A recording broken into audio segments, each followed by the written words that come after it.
اگر ہمیں معلوم ہو جائے کہ 3 مہینے کے بعد ہم نے مر جانا ہے تو ہم کل سے کیا کریں گے؟ سب سے پہلے ہم اللہ تعالیٰ کی عبادت میں مشغول ہو جائیں گے، کیونکہ ہم چاہیں گے کہ ہمارا آخری وقت اللہ تعالیٰ کی عبادت میں صرف ہو۔ ہمیں جن کے ساتھ گلے شکوے ہوں گے یا جن کو ہمارے ساتھ گلے شکوے ہوں گے، سب سے پہلے ان کو ختم کرنے کی کوشش کریں گے۔ اس کے بعد ہم یہ چاہیں گے کہ جو کچھ ہمارے پاس موجود ہے اس کو یا تو تقسیم کر دیں یا پھر خرچ کر دیں، تاکہ زندگی کے آخری دن آرام سے گزر پائیں۔ اس کے بعد ہم اپنی فیملی کو اچھا وقت دینا شروع کر دیں گے۔ اس کے بعد ہم اپنے بچوں کو دیکھ کر یہ سوچیں گے کہ میں نے اپنے بچوں کو بڑا تو کر دیا ہے، لیکن میں ان کی معصومیت دیکھ ہی نہیں پایا۔ اس کے بعد ہم یہ سوچیں گے کہ جب میں ٹھنڈی ہوا اور گرم موسم کا سامنا کر سکتا تھا تب میں نے ایسا کیا ہی نہیں۔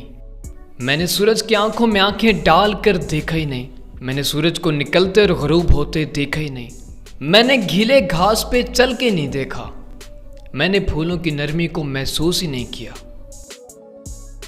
حضور والا ان 3 مہینوں کو ایک سائڈ پہ رکھ دیں اور یہ سوچیں کہ آپ کو یقین ہے کہ کل کا دن آنا ہے۔